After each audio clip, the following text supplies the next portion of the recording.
con el cáncer en México a raíz de la pandemia y vamos a ver cómo aparentemente han bajado la detección y los casos, pero no porque ya no se enferme la gente. Eso lo vamos a ver en un momento de cómo estamos ante una situación de gravedad.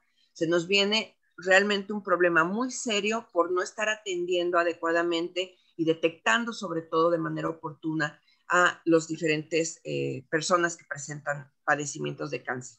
Tenemos especialmente en el cervicuterino, el de mama y el cáncer colorectal, posibilidades de detectarlos a tiempo para que puedan ser tratados y puedan tener una expectativa de vida mayor. Pero para esto necesitamos programas organizados de tamizaje y detección temprana ligados a un acceso al tratamiento oportuno y ahorita no lo estamos viendo en el sistema de salud. Durante el 2020 en México se registraron 195,499 nuevos casos de cáncer, dentro de los cuales el cáncer de mama y el cáncer de próstata, el cáncer colorectal son los más frecuentes en este orden. Hasta el 2019 el cáncer ocupó la tercera causa de muerte a nivel nacional y esto pues lo tenemos, lo podemos consultar en el INEGI, son los datos recientes y pues seguimos con este problema que está asociado, como lo vimos también con la epidemia o la pandemia de COVID-19, a consumo de tabaco, baja ingesta de frutas y verduras, uso nocivo de alcohol, falta de actividad física. Simplemente los hábitos alimenticios de los mexicanos llevan a 100,000 muertes al año y esto está asociado a otras enfermedades crónico-degenerativas que estamos viviendo, que son pandemias que también tenemos desde hace muchos años y que no se han podido controlar en nuestro país. Y estamos hablando de diabetes, de obesidad, del cáncer como tal y de otras tantas que están mermando la calidad de vida de las personas. La campaña hasta hace 3 años era yo soy y declarar qué es lo que íbamos a hacer por otros seres humanos. Por ejemplo, aquí tenemos algunos de los pacientes con los que hemos trabajado y de algunos voluntarios. Yo soy María Estela y voy a luchar por un mundo sin cáncer. Yo soy Margarita y voy a inspirar a otras mujeres. Y pues bueno, esto era antes. Antes se buscaba que las personas a través de esta campaña se solidarizaran para poder apoyar a las personas que tenían cáncer. Pero ahorita ha crecido tanto el número de pacientes y la enfermedad en todo el mundo que lo que buscamos es que en conjunto concienticemos a las personas para que cada quien asuma un reto, pero un reto concreto. Por ejemplo, aquí yo soy mujer y voy a autoexplorarme una vez al mes, es un reto concreto. Se está comprometiendo Selene a que cada mes va a hacerse la autoexploración para detectar cualquier anomalía en sus mamas. En el caso del doctor Homero, él se está comprometiendo y lo hace público a perder 10 kilos de peso de manera saludable en este 2021. Yo soy Ivette y voy a llevar un estilo de vida saludable. Bueno, pues aquí, por ejemplo, lo que le faltó a Ivette es decir, ¿cómo le va a hacer para llevar ese estilo de vida saludable? Y lo que pedimos es que se comprometan con una sola cosa. A lo mejor va a hacer ejercicio diariamente, va a correr todos los días 15 minutos o 30 minutos, o va a dejar de tomar refrescos, o va a disminuir su consumo de azúcar. Eso es lo que queremos que hagan las personas, que se comprometan a una sola cosa que pueda hacerse hábito para que puedan disminuir los riesgos de tener cáncer. Nosotros como Proncavi estamos dentro de Juntos contra el Cáncer, que es una coalición a nivel nacional que integra a las 40 organizaciones más importantes del país que se enfocan al cáncer. Y como representantes de la Red contra el Cáncer aquí en nuestra región, tenemos el compromiso de impulsar un sistema de referencia y contrarreferencia ágil y eficiente para todos los pacientes basado en 2 indicadores para el diagnóstico y el acceso a tratamiento. No sé si ustedes sepan, pero por normatividad necesitamos que una vez que se sospecha que una persona tiene cáncer, no pasen más de 30 días para que se le confirme el diagnóstico. Y esto no pasa en nuestro país. A veces se lleva hasta un año para que una persona pueda tener un diagnóstico sobre la enfermedad que ya teníamos presunción de que padecía. Entonces, la meta es que a nivel nacional las autoridades tomen acción y cumplan con la normatividad. Necesitamos que no pasen más de 30 días para que las personas que tienen una posibilidad de tener cáncer, pues sean diagnosticadas y que no pasen más de 62 días para el acceso a tratamiento adecuado una vez confirmado el diagnóstico. A veces se van hasta un año y medio para que les puedan empezar el tratamiento y a veces se culpa a los pacientes y se les dice es que las mujeres llegan tarde para detección de cáncer de mama, es que los hombres llegan tarde para la detección de cáncer de próstata y esto no es cierto. a veces se atoran en el primer nivel de salud. Ahí los médicos, las enfermeras, el personal que los atiende, no los refiere a tiempo a especialidad, los mal diagnostican y los tratan por enfermedades que no son cáncer. ¿Por qué? Porque también tenemos un grave problema en la capacitación del personal de primer contacto para la detección oportuna del cáncer. Entonces necesitamos que se cumplan estas metas. No es nada nuevo, es algo que exigimos porque lo marca la normatividad y porque tenemos años que esto no sucede y no se cumple y le estamos restando la posibilidad de vida y de salud a muchas personas.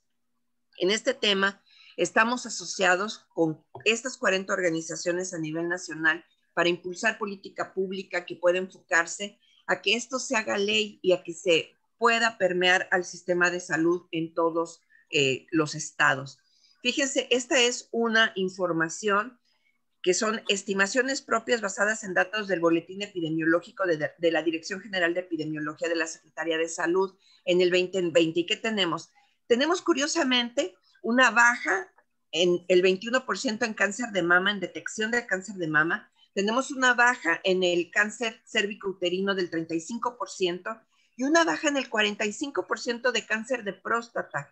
Y estos datos se sacaron gracias a un estudio que hizo la Coalición Mexicana por la Salud Mamaria y Tómatelo a Pecho, que es una asociación hermana. Nosotros pertenecemos a esta coalición y bueno, no es que ya no se enferme la gente, no es que milagrosamente el sistema de salud ya curó a las personas y ya no hay este cáncer. Lo que pasa es que no se detectan a tiempo. Como se le ha dado prioridad al COVID-19, ya no se ha estado trabajando en la detección oportuna de los tipos de cáncer más comunes que tenemos en nuestro país. Si se fijan, bajó la detección de cáncer de mama y subió obviamente las neumonías y las bronconeumonías y obviamente en un 1165% las neumonías y bronconeumonías asociadas a COVID-19. Entonces, ¿qué es lo que está pasando? Pues que todos, ya lo sabemos, se concentró en COVID, pero se dejaron a un lado las pandemias que estamos viviendo desde hace muchísimos años. Entonces, ¿qué queremos? Pues que se recupere esa posibilidad para estas personas porque se están violando sus derechos a la salud y a la vida al no permitirles el acceso a los servicios desde la detección hasta los cuidados paliativos. Y en el tema, sobre todo, de el uso de fármacos para controlar el dolor, yo quisiera que el doctor nos apoyara porque es muy importante y se había logrado hasta el 2017 que subiera el acceso para los pacientes en el uso de medicamentos controlados o de fármacos para que pudieran, opiáceos, como les dicen, para que pudieran controlar el dolor y para que se pudiera manejar el dolor en el cáncer. ¿Por qué es tan importante y cómo vemos ahorita que esto se ha ido a la baja, doctor? Bueno, empiezo por decir que estas gráficas que acabas de presentar, engañosas, y engañosas en el sentido de que esos pacientes no es que hayan bajado, esos pacientes están en su casa y es como si hubiéramos tenido un terremoto y estamos esperando el tsunami, ¿no? Vamos a ver problemas muy serios precisamente por las pacientes que no se atendieron. En este triage o en esta priorización de servicios y como muy bien apuntas, estas pandemias paralelas que se ven al COVID, se han dejado de atender una serie de situaciones que debieran ser atendidas. Y en este grupo cae esta parte de los opiáceos. Estos medicamentos son medicamentos esencialmente para el control del dolor. Todos sabemos que el cáncer en un inicio es asintomático, pero el cáncer avanzado suele ser doloroso. Se estima que el 90% de los pacientes con cáncer en una etapa avanzada van a tener dolor de moderado a severo o a muy severo.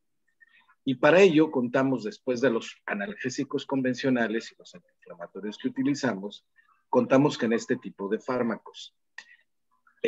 Ha sido un penoso caminar en el incremento de lograr los incrementos en el uso de opiáceos, en principio por el desconocimiento de la misma población médica, en segundo por los filtros regulatorios que existen al respecto. No obstante, como ven ustedes en la gráfica, desde 1990 ha venido incrementando de a poco, algunos más, algunos menos. Ejemplo, el fentanilo, que es el que más se utiliza.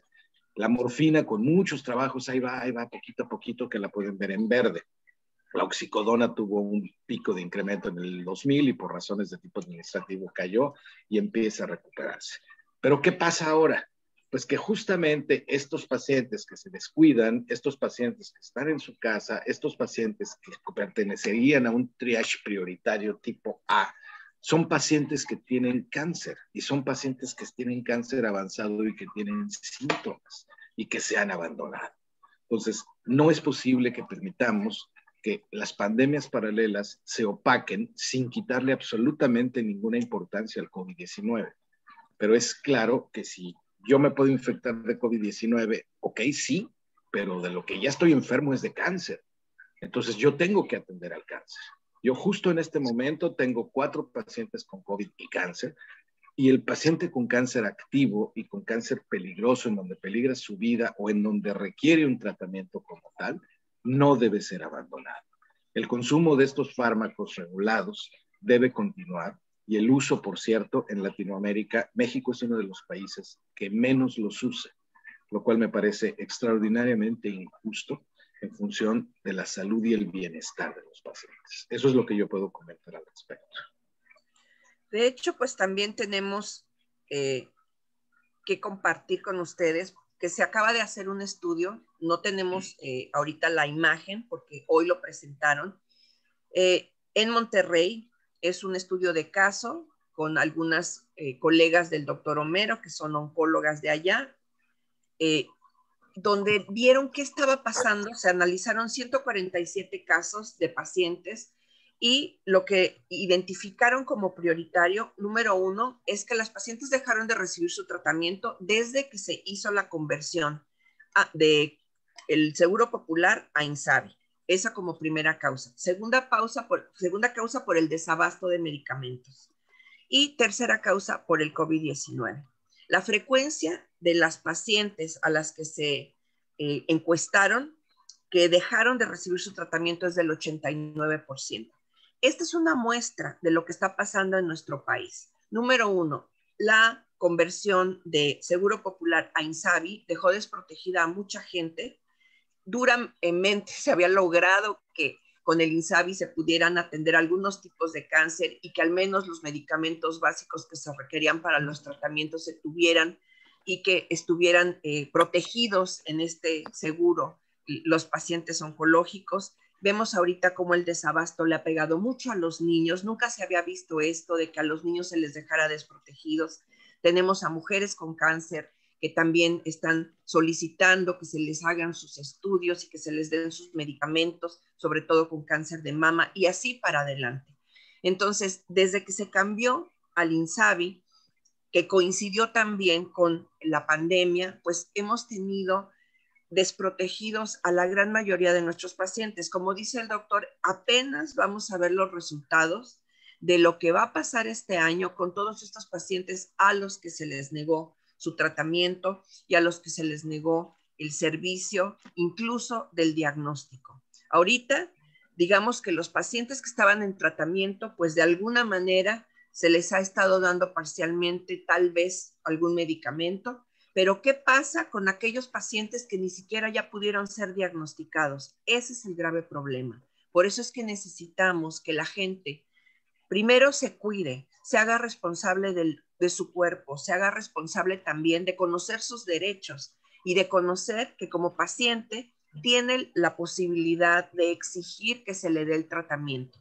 ¿Por qué? Pues porque es un derecho, es el derecho a la vida y el derecho a la salud. Y hay que recordar que México ha firmado todos los tratados en relación a derechos humanos y necesitamos que se cumplan. Y para esto, pues lo que requerimos es que la gente esté informada y que sepa cómo defender esos derechos y tener acceso a los servicios de salud.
Y es por todos nuestros pacientes por los que queremos que nos apoyen para difundir la información.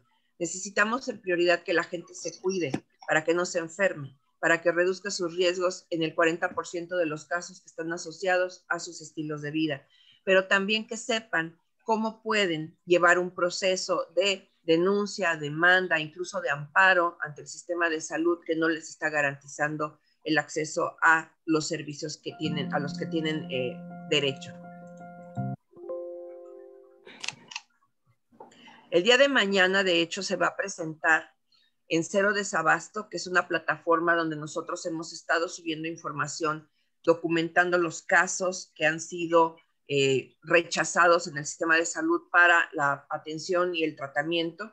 Y se va a presentar el informe Mapeando el Desabasto en México, que es el reporte de la plataforma Cero Desabasto 2020.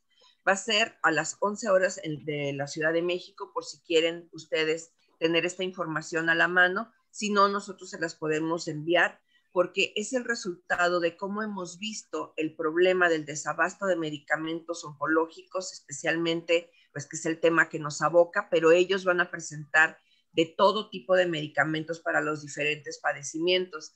¿Por qué? Pues porque tenemos que entender que ciertamente, aunque estamos ante una pandemia, debemos buscar opciones para que se garantice el servicio y obviamente la vida y la salud de las personas. Entonces, si están ustedes interesados, les podemos también hacer llegar esta información y mañana se presenta el informe de cómo se ha mapeado durante el 2020 este desabasto. Por nuestra parte es todo, les agradecemos su atención y estamos abiertos para las preguntas. Hola, ¿qué días? ¿Me escuchan? ¿Sí? Ok, mi nombre es Nicole de León, reportera de la Crónica, La Imparcial y Frontera. Tengo varias dudas. ¿En su institución han detectado un aumento en la demanda por estos problemas que hay en torno al abastecimiento de tratamientos y de diagnósticos? ¿De cuánto podría ser este aumento en la demanda de sus servicios? Bueno, nosotros nos enfocamos a prevención, diagnóstico oportuno y apoyamos con servicios integrativos a pacientes oncológicos, no con tratamientos oncológicos. En el tema de los tratamientos, obviamente no hemos tenido directamente un aumento en la solicitud de servicio. Sin embargo, hemos estado acompañando casos en el tema de abogacía porque se les ha negado el tratamiento a los y las pacientes con cáncer aquí en las instituciones de salud. Y en ese tema pasó un fenómeno muy curioso al inicio de la pandemia. Disminuyó la demanda de servicios por el miedo. Obviamente las personas con cáncer sabían que eran súper vulnerables al tema del COVID-19 y lo que hicieron fue quedarse en su casa, no querían ir al hospital, tenían terror de ir a las quimioterapias. Entonces se vino para abajo la demanda del servicio. Poco a poco, a medida que fue habiendo información, empezó a subir. Yo no sé si tú tengas datos, doctor, más o menos en porcentaje de ahorita cómo andamos en la demanda de servicios, porque apenas como que las personas se están nuevamente integrando a sus tratamientos. Desgraciadamente, datos duros no los hay, y es a lo que yo me refería, que es el terremoto y el tsunami, ¿no?, que estamos esperando.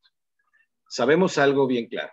A la par de todos estos problemas administrativos, del cambio del Seguro Popular al INSABI, de la aparición del COVID, a partir de todo este tipo de cosas, también se generaron una serie de situaciones médico-administrativas y políticas que hicieron que el desabasto de fármacos a nivel de la industria farmacéutica dejaran de producirse algunos medicamentos esenciales, afectando tanto a niños como a adultos.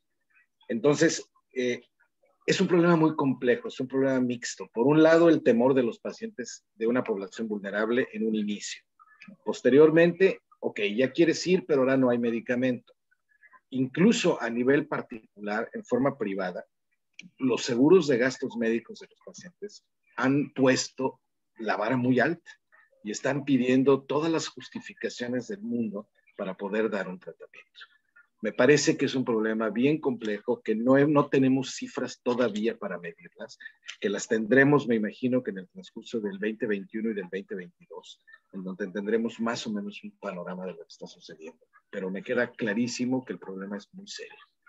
Que hay mucha gente en su casa que está resguardada aparentemente, pero que está generando cáncer, o personas que están avanzando en su cáncer porque no están siendo atendidas por una o por otra razón. Y es justamente donde queremos incidir. Es la misma frecuencia. Aquí se ha visto la misma frecuencia de las gráficas, que aparentemente fueron a la baja las detecciones. Nosotros, ¿en qué hemos aumentado nuestros servicios?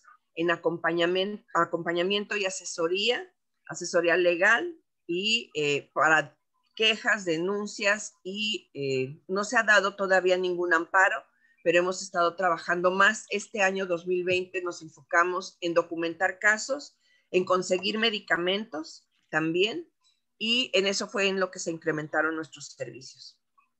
¿Cuántos casos han documentado?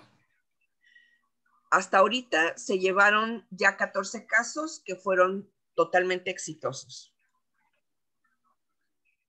El camino legal para realizar estos procedimientos, ¿qué tan difíciles son para los pacientes y los familiares? Bueno, lo que es difícil, y es lo que hemos visto a nivel nacional, es que las personas decidan empezar. Obviamente, como asociaciones nosotros podemos hacer quejas, hacer denuncias, pero nunca nos van a hacer caso si el paciente o un familiar no lo hace directamente. No es lo mismo, ni siquiera nos van a aceptar a nosotros las denuncias.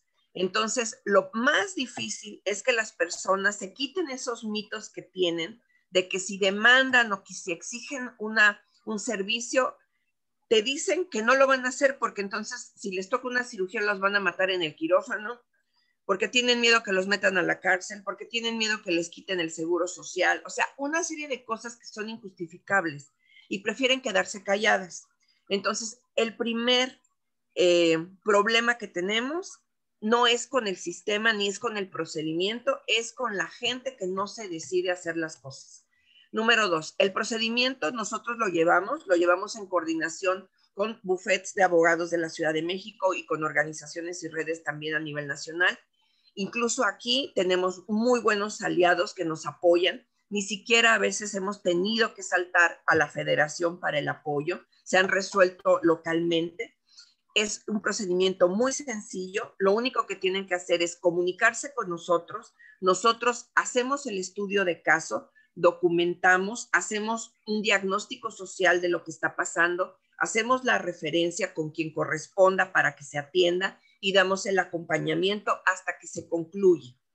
Entonces, realmente de todos los casos hemos tenido muy buenas respuestas. El problema está en que la gente no quiere hacer la denuncia. Si tuviéramos muchas denuncias, te aseguro que podríamos tener más fácilmente respuesta y solución a los problemas que estamos viviendo.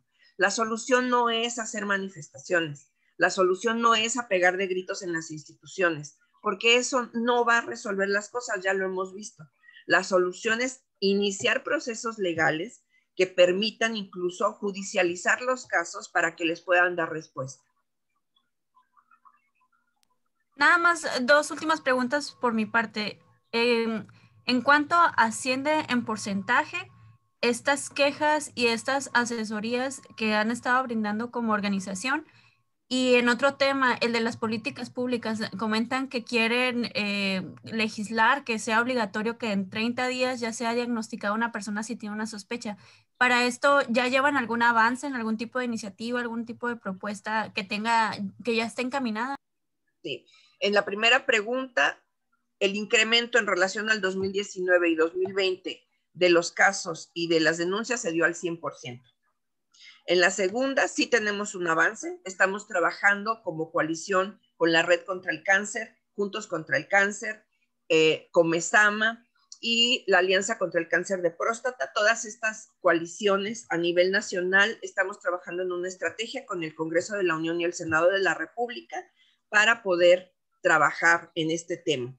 Y tenemos ya pláticas con el doctor Ruy López, que es prácticamente la mano derecha de López-Gatell, que nos está apoyando para ver cuáles van a ser las vías por las que vamos a intervenir y lograr pues que se pueda hacer una iniciativa de ley. Esto lo acaban de hacer en Brasil, se acaba de ya promulgar la ley de la atención a pacientes oncológicos y lo que queremos es eso, que también se tenga en México, pero no nada más una ley, sino un recurso etiquetado para atender pacientes con cáncer.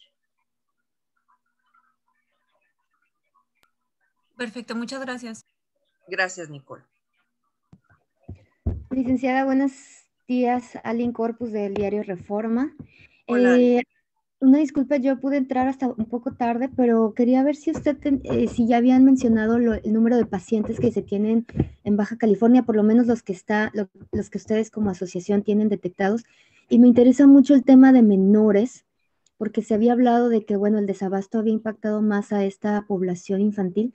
Si pudieran abundar un poquito en eso y cuántos pacientitos menores tienen detectados. Bueno, nosotros no nos enfocamos a pacientes menores de edad, nos enfocamos a adultos. En el tema de las cifras, tenemos cifras generales porque acaba de sacar el INEGI apenas las cifras nacionales, globales de pacientes oncológicos.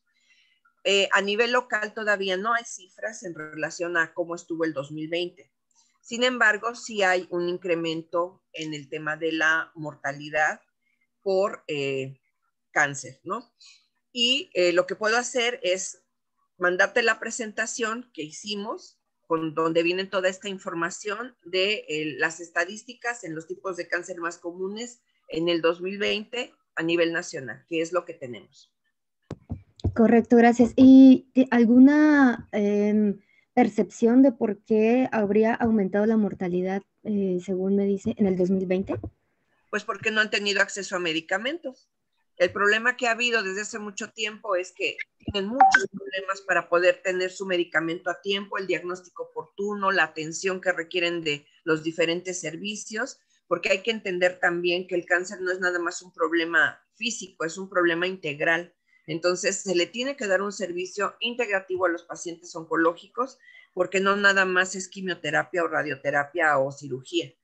Y esto, bueno, es ciencia ficción en nuestro país. Si no atendemos de manera integral lo que está pasando con los pacientes, a veces, aunque tengan muy buen pronóstico, el que no tengan para el camión es suficiente para que se mueran porque dejan de ir a sus tratamientos. Hay que recordar que en Baja California, la mayoría de los pacientes y las pacientes que tenían seguro popular, ahora INSABI, que requieren radioterapia, tienen que viajar a Mexicali para que se les pueda proporcionar ahí el tratamiento. Estamos hablando de mujeres o hombres desde el paralelo 28, San Felipe, y bueno, todo el mundo tiene que irse para allá. Entonces, a veces no tienen para el transporte. La gente de San Quintín dice, pues prefiero morirme porque no tengo ni para el transporte, ni para el hospedaje, ni para alimentos. ¿Dónde voy a dejar a los niños? Es un serio problema y aquí también se está violentando la ley. ¿Por qué? Pues porque la norma dice que se les tiene que dar atención en el lugar donde radican.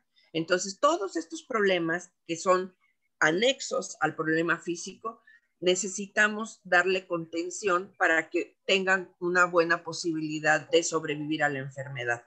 Todas estas situaciones son las que hacen que los pacientes se nos estén muriendo. Y ahora con el COVID-19, donde hubo migración del sistema de salud a hospitales COVID, pues dejaron de tener más servicios en estas instalaciones donde tomaban sus quimios, donde iban a sus tratamientos, se pospusieron las cirugías. ¿Por qué? Pues porque todo era tema COVID-19. Por eso es por lo que sobre todo en este año se aumentó la mortalidad. Y quería hacer un comentario en relación a la parte de los niños. No es que a los niños les haya impactado más el problema del desabasto de medicamentos. Ojo, lo que pasa es que es una población muy vulnerable que tiene más foco de atención. Y se organizaron los padres de familia a nivel nacional para que pudiera visibilizarse el problema, pero le afectó igual a todas las personas. Obviamente, el tema niños es más sensible que el tema de adultos, pero ese mismo problema lo tenemos con hombres que tienen cáncer de próstata. En las gráficas que vas a ver en la presentación, es increíble que haya una supuesta baja en la detección de cáncer de próstata de casi el 50% en relación a años anteriores. No es porque los hombres ya no se enfermen de cáncer de próstata, es porque son los que menos acceso a servicios de salud tienen en el tema de la próstata. No se diga en el tema de pulmón, que está tan estigmatizado, donde se considera que los que tienen cáncer de pulmón, que bueno, ellos se lo buscaron por fumadores. En México, eso es una real mentira. porque tenemos muchos pacientes con cáncer de pulmón que en su vida han fumado.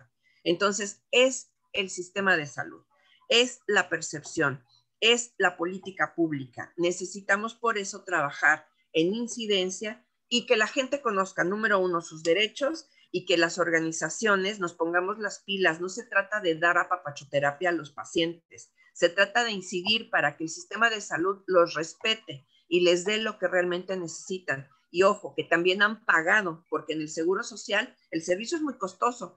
Todos los meses les quitan dinero de su sueldo para pagar un servicio que no les dan. Sí, gracias. En la parte de los amparos, la gente me imagino que tiene una idea de que tiene que tener algún abogado o algún conocimiento legal. Ustedes brindan esa asesoría, ¿correcto?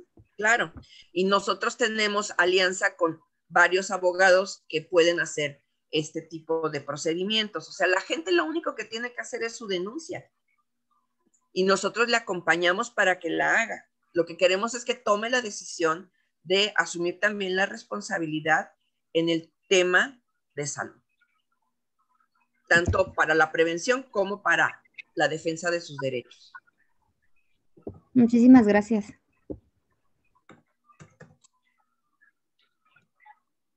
Quisiera agregar algo a lo que tú muy bien has dicho, pero que también apoyando las preguntas tanto de Nicole como de Ali, creo que es de utilidad.